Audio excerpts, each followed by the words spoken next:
করছি, 2টা 3টা 4টা করছি বেটা।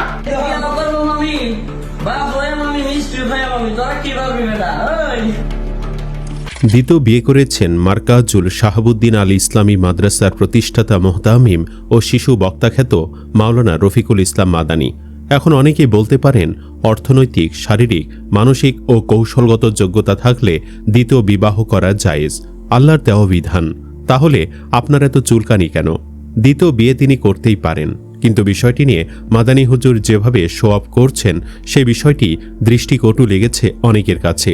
কারণ মাদানী অনেক মানুষের কাছেই অনকরণীয় ব্যক্তিত্ব, তাই কাজকর্ম হতে হবে অন্যের জন্য অনকরণীয়। রফিকুল ইসলাম মাদানী কয়দিন আগেই বাবা হয়েছেন। বাবা হওয়ার আনন্দে মিষ্টি খাইতে খাইতে খুশিতে নাচতে নাচতে বলেন, বিয়ে করব আমি, বাপ হব আমি, মিষ্টিও খাবো আমি, তোরা কি করবি?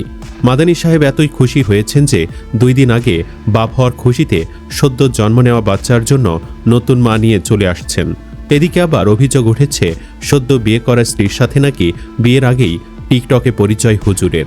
দ্বিতীয় বিয়ে কেন করেছে তার কারণ হিসেবে বলেন, স্ত্রী প্রেগন্যান্ট, তাই গুনাহের হাত থেকে বাঁচতে দ্বিতীয় বিয়ে করেছেন। ইসলাম ধর্মে বিভিন্ন প্রেক্ষাপটে একাধিক বিয়ে পুরুষের জন্য জায়েজ করেছে, কিন্তু ওনার প্রেক্ষাপট হলো গুনাহের হাত থেকে বাঁচা। বউয়ের প্রেগনেন্সি অবস্থায় সে নিজের এই চাহিদাকে নিয়ন্ত্রণ করতে ব্যর্থ হয়ে গুনাহের দিকে ধাবিত হচ্ছেন বলে বিয়ে করেছেন। বাহ, কি অকাট্য যুক্তি বিয়ে করার! আপনি যদি স্ত্রীকে ভালোবাসতেন তাহলে তো এই সময়ে স্ত্রীর মনে কষ্ট দিয়ে ফুর্তি করতে পারতেন না। এই বিয়েতে নিশ্চয়ই আপনার স্ত্রী মত দেয়নি, তার মতকে তোয়াক্কা না করে নিজের যৌন চাহিদা মেটাতে বিয়ে করেছেন। এই হলো স্ত্রীগণের প্রতি আপনাদের ইনসাফ। আবার অনুষ্ঠান করে নেচে নেচে ওয়াজের মঞ্চে এসে আবার ধর্মের কথা বলেন, ইমান আমলের কথা বলেন। আপনি যখন নেচে নেচে বিয়ের অনুষ্ঠানে খাচ্ছেন, তখন কি আপনার গর্ভবতী স্ত্রীর অশ্রু সজল মুখটি মনের কোণে ভেসে ওঠেনি?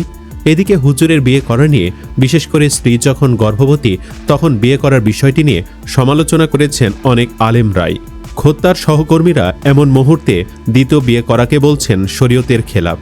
এ বিষয়ে বিজ্ঞ ইসলামিক স্কলার মুফতি আফফান বিন শরফুদ্দিন প্রতিক্রিয়া জানিয়ে ফেসবুকে স্ট্যাটাস দিয়েছেন। মুফতি আফফান বিন শরফুদ্দিন ফেসবুক পোস্টে লিখেছেন, রফিকুল ইসলাম মাদানী প্রথম স্ত্রীর সন্তান প্রসবের যখন মাত্র 1 সপ্তাহ বাকি, তখন বিয়ে করা নিঃসন্দেহে অনৈতিক, অমানবিক, সামাজিক দৃষ্টিকোণ থেকে অশালীন ও গহীর্ত সিদ্ধান্ত। নিজের জরুরত পূরণের জন্য দ্বিতীয় বিয়ে করতে চাইলে তা গর্ভের শুরু সময়ে কিংবা সন্তান প্রসবের কিছুদিন পরে করলে সমীচীন হতো, কিন্তু প্রসবের আগ মুহূর্তে এমন কাজের মাধ্যমে রফিক মাদানী স্বামী হিসেবে এখানে নিতান্ত অনদার ও ছোট মনের পরিচয় দিলেন। এমন নাজুক সময়ে এ ধরনের পদক্ষেপ সাধারণ মানুষের কাছে হৃদয়হীন স্বার্থপরতা ও সভ্যতা বিবর্জিত রূঢ়তা হিসাবে বিবেচিত হবে। এমন নির্দয়তা কোনো পুরুষের জন্য শোভনীয় না। বিশেষত আলেমদের জন্য এমন কোনো জায়েজ কাজও শোভনীয় না যা নৈতিক দিক থেকে সমাজের মানুষের কাছে তাকে প্রশ্নবিদ্ধ করতে পারে।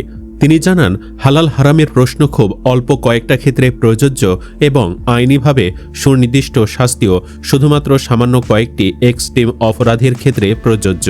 এর বাহিরে মানব জীবনে করণীয় ও বর্জনীয় নির্ণয়ের প্রধান ভিত্তি হচ্ছে নৈতিকতা ও মানবিকতা। একজন মুসলমানের সামাজিক জীবনে ভুল, সঠিক, ন্যায়, অন্যায় সম্পূর্ণরূপে নির্ভর করে নৈতিকতা ও মানবিকতার ভিত্তিতে। এখানে আইন আদালতে কোনটা শাস্তিযোগ্য অপরাধ আর কোনটা শাস্তিযোগ্য না, কিংবা কোনটা সরাসরি হারাম আর কোনটা সরাসরি হারাম না, সেই প্যারামিটারে কোনো কাজের ভুল সঠিক নির্ণয় করতে চাওয়া নিতান্তই মূর্খতা।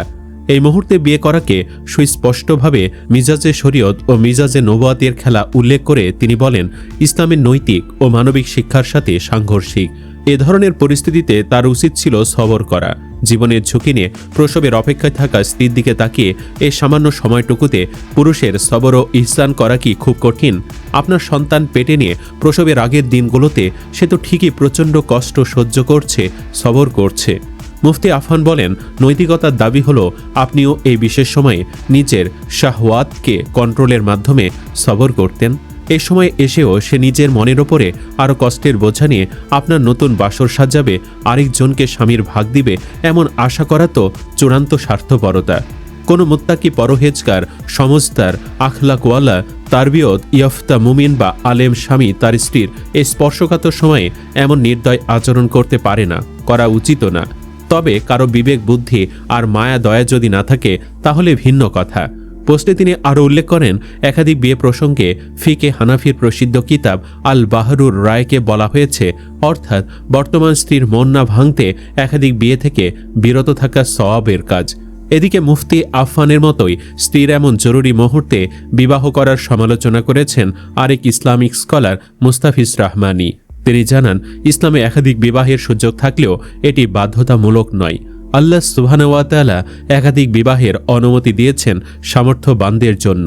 তবে শর্ত হল প্রতিটি স্ত্রীর মধ্যে পরিপূর্ণ ইনসাফ বা সমতা বজায় রাখতে হবে।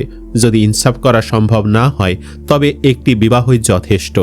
মুস্তাফিজ রহমানি সমালোচনা করেছেন যে বর্তমানে অনেকেই দ্বিতীয় বা তৃতীয় বিবাহের বিষয়টিকে সোশ্যাল মিডিয়ায় গর্বের সাথে উপস্থাপন করছেন, যা ইসলাম সম্পর্কে মানুষের মধ্যে ভুল বার্তা দিচ্ছে এবং সমাজের সাধারণ মানুষের কাছে এটি একটি নেতিবাচক উদাহরণ তৈরি করছে, যেন বিবাহ করাই মানুষের একমাত্র কাজ। তিনি জোর দিয়ে বলেছেন যে কারো একান্ত প্রয়োজন থাকলে তিনি বিবাহ করতে পারেন, কিন্তু সেটিকে ঢাক ঢোল পিটিয়ে প্রচার করার কিছু নেই। ইসলামে বিবাহের চেয়েও অনেক গুরুত্বপূর্ণ বিষয় রয়েছে, যেমন সামাজিক অস্থিরতা, সুদ, ঘুষ এবং ব্যভিচারের মতো সমস্যা, যেগুলো নিয়ে কাজ করা বা ফিকির করা বেশি জরুরি। তাছাড়া বর্তমান বিশ্বের মুসলিমরা একের পর এক মার খাচ্ছে, ইরান ফিলিস্তিনের মুসলিমরা মার খাচ্ছে, সেসব বিষয় নিয়েও কথা বলা জরুরি। সব মিলে মুস্তাফিজ রহমানির মতে বর্তমান বাংলাদেশের আর্থসামাজিক প্রেক্ষাপটে শুধুমাত্র জায়েজ বলেই কোনো বিষয়কে জনসম্মুখে হাইপ তৈরি করা উচিত নয়। যে কোনো বড় পদক্ষেপ নেওয়ার আগে ইনসাফ বজায় রাখা এবং সামাজিক প্রভাব বিবেচনা করা অত্যন্ত গুরুত্বপূর্ণ। মাহমুদ বিন মাদানী নামে আরেক ইসলামিক স্কলার এভাবে ঢাকঢোল পিটিয়ে স্ত্রী অসুস্থতার সময়ে বিবাহ করাকে নির্লজ্জতার শামিল বলে উল্লেখ করেছেন। সামাজিক যোগাযোগ মাধ্যমে তিনি বলেন, এমনিতে মানুষ সুযোগ সন্ধানী, হুজুরদের দোষ খোঁজার তালে থাকে। হুজুরদের তিল পরিমাণ ইস্যু পেলে সেটা তাল বানিয়ে ছাড়ে। সম্প্রতি সারা দেশে তথ্য প্রমাণ ব্যতীত হুজুরদের চরিত্রহীন হিসাবে প্রতিষ্ঠিত করতে মরিয়া এক শ্রেণী। ঠিক এই সময় এসে একাধিক বিয়ের ঢোল পেটানো মানে সেই আগুনে কেরোসিন ঢালার সমান। এটা কমন সেন্সের অভাব। কারোর যদি একাধিক বউ পালার এবিলিটি থাকে সে করতেই পারে, শরিয়া তাকে সে অনুমোদন দিয়েছে।